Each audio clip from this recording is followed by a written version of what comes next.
Chapter 767, Underworld. With Lumion vanishing before the crystal skull, the human skulls, already covered in countless cracks, lost their support.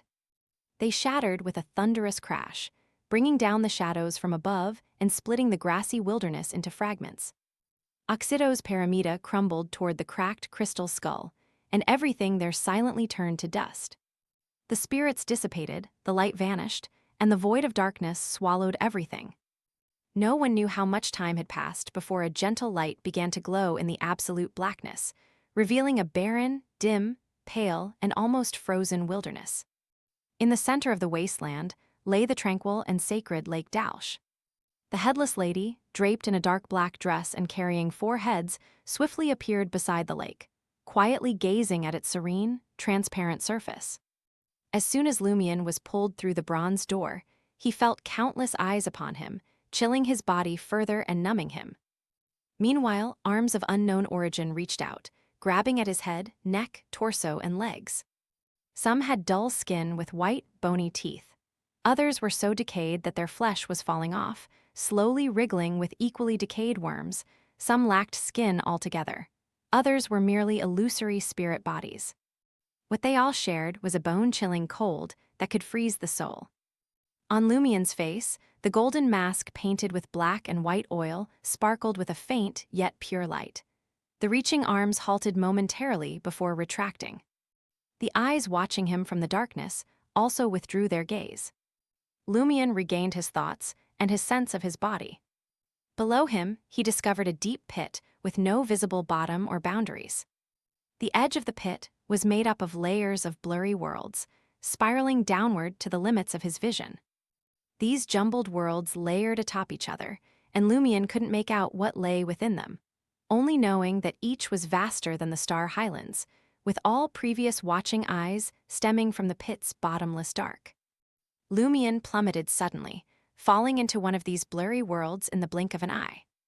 Miraculously, he stood on a barren wilderness exposed with gray-white rocks, surrounded by heaps of bleached bones, densely packed and stretching toward various distant places.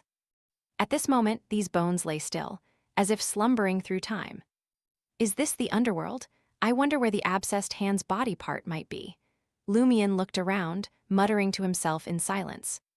Ammonoculus note, it is the contracted creature that gave him the traverse the spirit world. Lumion must find its body parts or else he cannot achieve godhood. According to Fors, one of the body parts is located in the underworld.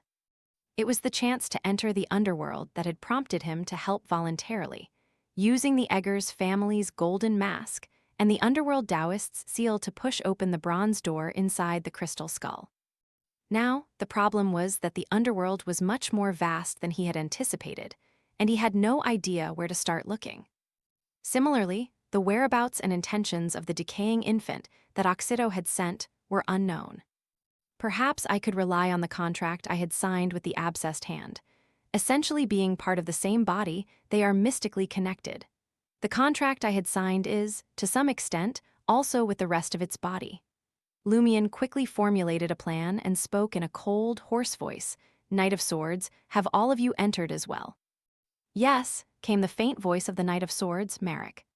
Pausing momentarily, he added, a companion of mine has also entered. Lumion nodded. Why aren't both of you coming out? You are now in a wraith state, so there's no need to worry about dying instantly in the underworld. You're essentially undead beings now. What's there to fear about the underworld's unique conditions? The Knight of Swords responded, but we are fundamentally still living beings.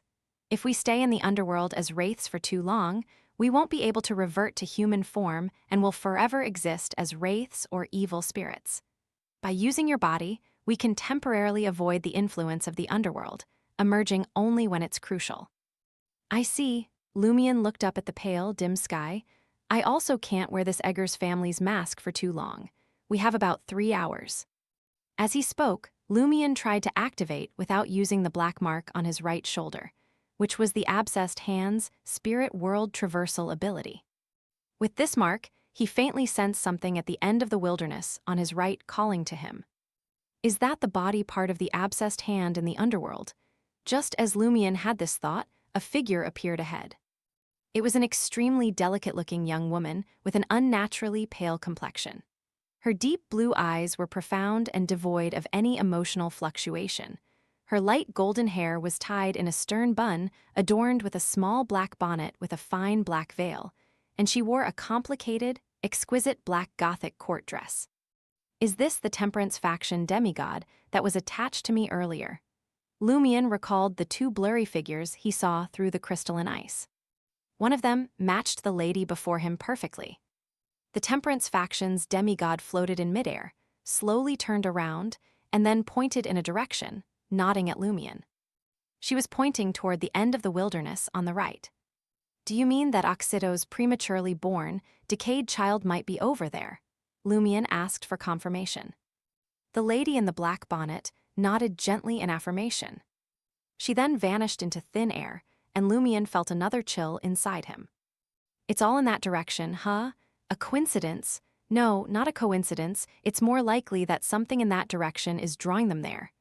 Lumion turned his body, ready to teleport to the edge of his vision. As soon as Lumion started to become transparent, his body was suddenly grabbed by pale hands that appeared out of nowhere, seizing his arms. Lumion felt a paralyzing sensation throughout his body, as if his soul was being torn apart by an invisible force. This time, the faint glow from the golden mask had no effect. Lumion attempted to ignite a blazing white flame to ward off the cold, stiffness, and numbness, but he was overwhelmed by an invisible terror, trembling uncontrollably, unable to respond effectively. When he regained his clarity and composure, he found himself still standing in the same spot, but surrounding layers of bleached bones had all risen up, encircling him as if to protect him. At the same time, Lumion heard the voice of the Knight of Swords, Merrick. Once you put on the Eggers family's mask and become a pure undead being, you will also possess all the traits of an undead, one of which is being suppressed by higher beings of the death pathway, making it difficult to resist and your body and mind willing to accept enslavement. In contrast, we wraiths, who aren't pure and can switch states freely, are less affected. Was this why I couldn't resist just now? I wonder if the Sword of Courage can counteract this effect. It theoretically should, Lumion realized with a start. Did both of you save me just now? The Knight of Swords didn't continue on this topic, but instead reminded Lumion. It seems that in the Underworld, you can teleport but not teleport freely, as that is considered a desecration of death and attracts the punishment of the Underworld. According to the mystic knowledge mentioned by Madam Magician, teleporting should be normal in the Underworld since it stems from the spirit world, but considering it as desecration of death seems a bit too strict. Typical of the oppression by higher-ranking beings of the death pathway, Lumion pondered for a few seconds, slightly bending his back. A blazing white, radiant spear of flame immediately shot forth, illuminating the pale, dim half-sky, casting towards the far reaches of the wilderness. As the white and red trail of the flame spear disappeared inch by inch, Lumion, transformed into the spear, hurled himself forward at the fastest speed he could achieve.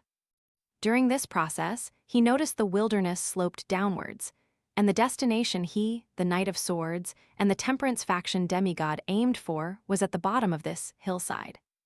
After a while, the blazing white light scattered in all directions, and Lumion, now clad in a thick jacket, descended toward the ground.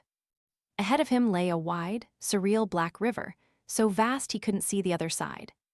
The river flowed silently from the edge of the sky to its limits, exceptionally quiet. Is this the river Styx? Lumion inquired of the Temperance faction demigod within him. Responding to Lumion was still the Knight of Swords, Merrick. It should be. It spans every layer of the Underworld. Crossing it is like entering the depths of the Underworld. If you hadn't stopped earlier and ended up flying above it, you would have fallen straight into the river, and no one would have been able to pull you out. Good thing the issue with teleporting just now gave me a warning. It's best to pause in uncertain environments. Lumion glanced left and right, noticing the wilderness was dotted with withered blood flowers, each concealing a multitude of corpses, bones, and shadows. How do I cross? Lumion sensed that the missing part of the abscessed hand's body was on the other side of the river Styx.